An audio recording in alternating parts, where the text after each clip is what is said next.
नया पाने की चाहत में पुराना छूट जाता है, नया पाने की चाहत में पुराना छूट जाता है। तुझे अपनाऊं तो मुझसे जमाना रूठ जाता है। मोहब्बत पढ़ने लिखने में बहुत आसान है, लेकिन मोहब्बत को निभाने में पसीना छूट जाता है। आप अमित भाई की मोहब्बत में यहां पिछले कई घंटे से मौजूद हैं। मैं आपकी मोहब्बत को समझ सकता हूं। बस 5 मिनट आपसे गुफ्तगू करूंगा।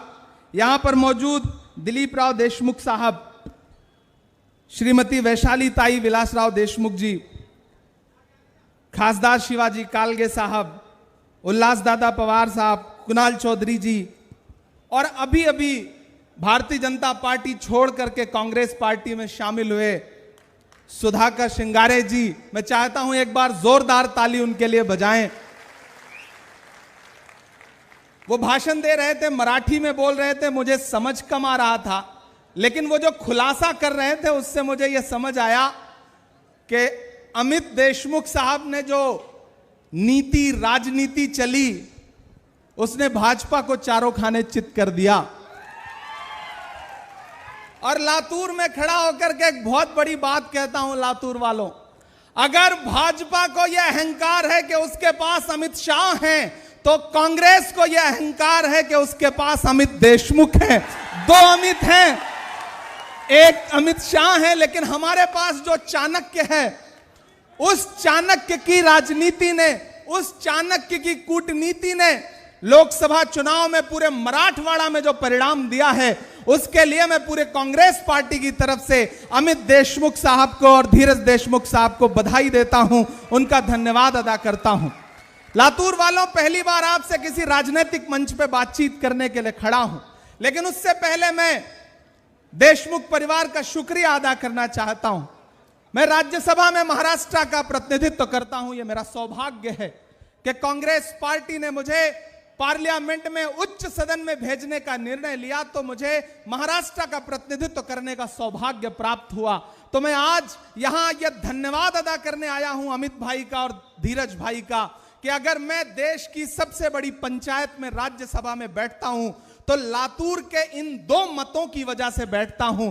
आपने मुझे चुन करके देश की पार्लियामेंट में पहुंचाया और वहां पर मैं आपकी आवाज बन के बोलने की कोशिश करता हूं। लातूर वालों, मैं तुम्हें अपने उसूलों की कसम देता हूं, मैं तुम्हें अपने उसूलों की कसम देता हूं। मुझको मजहब के तराजू में न तौला जाए, मैंने इंसान ही रहने की कसम खाई है। मुझको हिंदू या मुसलमान न समझा जाए। यह धरती विलासराव देशमुख साहब की धरती है। स्वर्गीय विलासराव देशमुख साहब, चांद तारे बुझ गए, सूरज सवाली हो गया, एक तेरे जाने से सारा शहर खाली हो गया।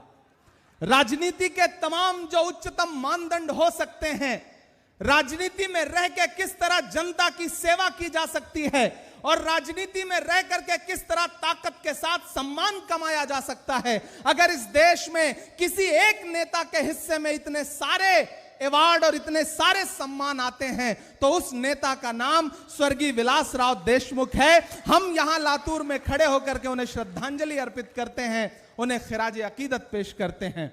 हम आपके तीसरे जो प्रत्याशी हैं, उनका भाषण सुन रहा था मैं। आपके अभय सांखुले साहब, मराठी भाषा में इतना शानदार उद्बोधन, शानदार वक्तव्य बहुत कम सुनने को मिलता है। एक बार जोरदार ताली आप उनके लिए भी बजाएं। मेरे भाई, आज से चुनावी सभा का शुभारंभ हो रहा है, प्रचार का शुभारंभ हो रहा है। आपके 3 प्रत्याशी इस मंच पर बैठे हुए हैं। हमारी आंखों के सामने बुजुर्ग हैं, किसान हैं, नौजवान हैं, माएं बहनें हैं, और पिछले कई घंटे से आप बैठे हैं। मैं सबसे पहले तो आपकी इस बात की प्रशंसा करता हूं कि आप 5 फीट नीचे कुर्सियों पर बैठे हैं और हम मंच पर बैठे हुए लोग 5 फीट ऊपर बैठे हैं। लेकिन 5 फीट ऊपर बैठने से हम ज्यादा महत्वपूर्ण नहीं हो जाते, आप ज्यादा महत्वपूर्ण हैं। आप हैं तो हम हैं, आप हैं तो हमारा वजूद है। जिस तरह तराजू में 2 पल्ले होते हैं, उसी तरह से इस कार्यक्रम में भी तराजू के 2 पल्ले हैं। एक ये है जो 5 फीट ऊपर है, और दूसरा यह है जो 5 फीट नीचे है। लेकिन जो 5 फीट नीचे है वो ज्यादा महत्वपूर्ण है, क्योंकि तराजू का वही पल्ला झुका होता है जिसमें वजन ज्यादा होता है। आप ज्यादा वजनदार लोग हैं, आपकी वजह से हमारा वजूद है, हम सारे लोगों का वजूद है। मैं राहुल गांधी जी का सिपाही हूं और यहां आपके सामने आकर के अमित भाई और धीरज भाई को, अभय जी को उनके नामांकन के लिए सबसे पहले तो बधाई देता हूं और जीत की शुभकामनाएं देता हूं। यह चुनाव बहुत महत्वपूर्ण चुनाव है। एक तरफ वो ताकतें खड़ी हैं, मैं दिल्ली से आया हूं, मेरी आंखों में 700 किसानों की शहादत है। दिल्ली के बॉर्डर पर बैठे हुए 700 किसान अपना अधिकार मांगते हुए शहीद हो गए, लेकिन दिल्ली में बैठे हुए हाकिम के कान पर जूं नहीं रेंगी।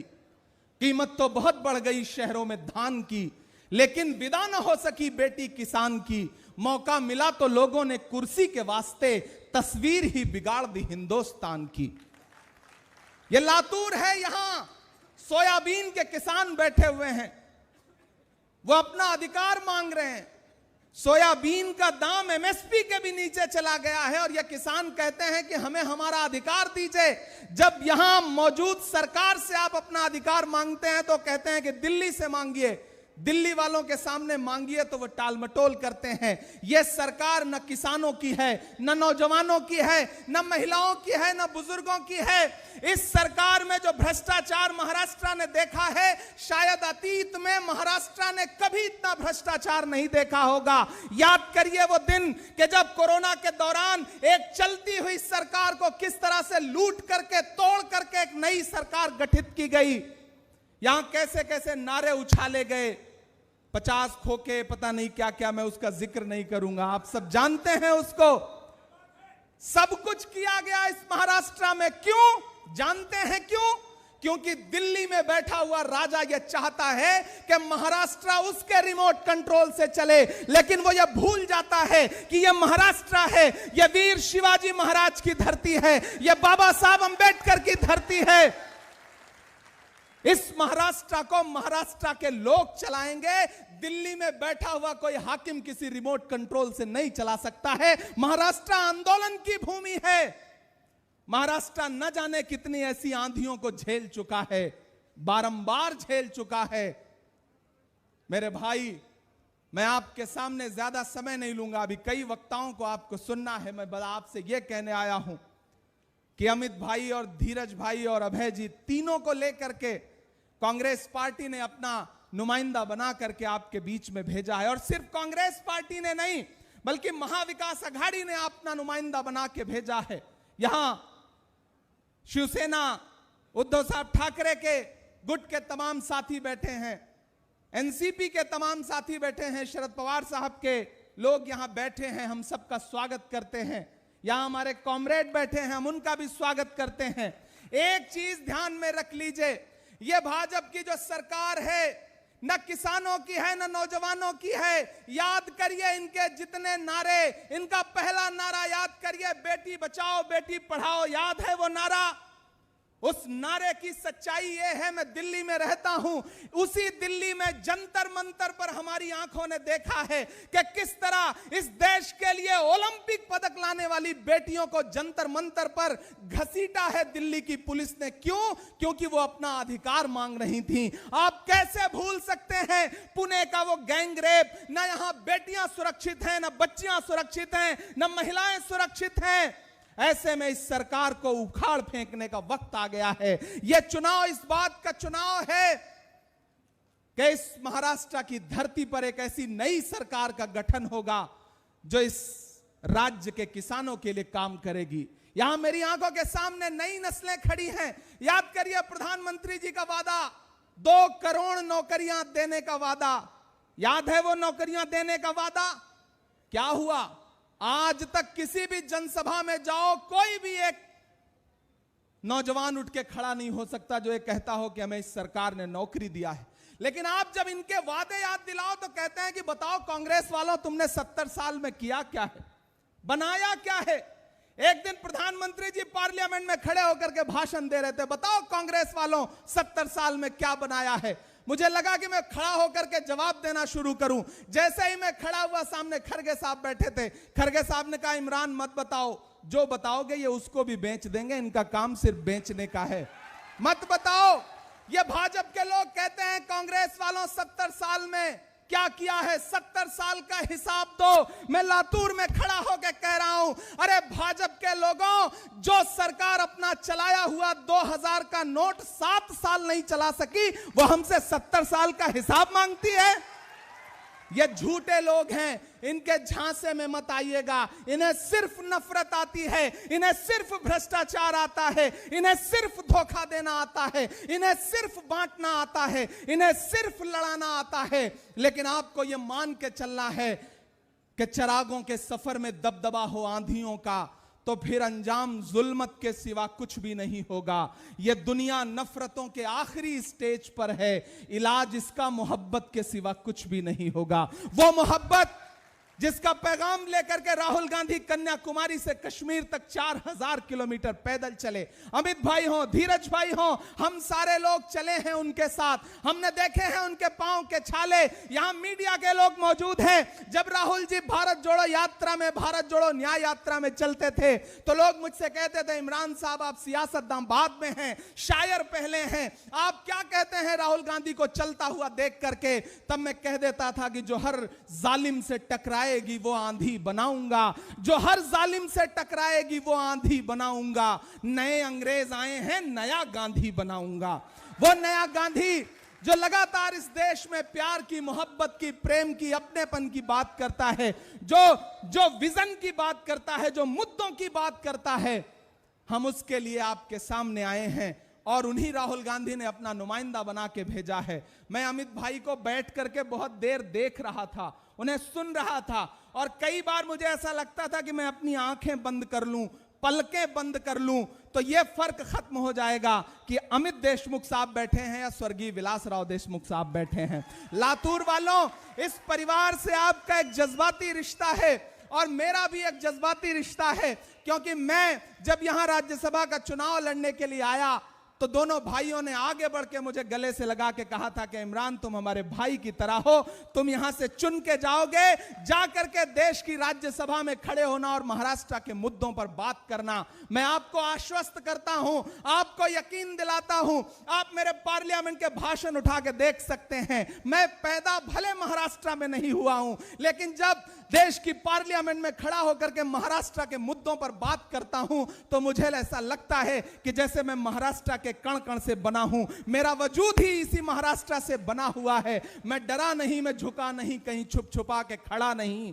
जो डटे हुए हैं महाज पर, मुझे उन सफों में तलाश कर। जाते जाते आपसे बस इतना कहूंगा, आगे बढ़िए, 20 तारीख को घरों से निकलिए।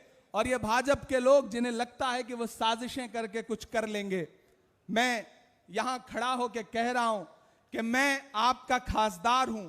मेरा आपसे वादा है कि अमित भाई, धीरज भाई, अभय भाई यहां असेंबली में खड़े होकर के आपके लिए आवाज उठाएंगे। 3 चुनिए, एक साथ में फ्री मिल रहा है। 3 आमदार चुनिए, एक खासदार फ्री मिल रहा है आपको। 2 अभी ऑलरेडी आए थे।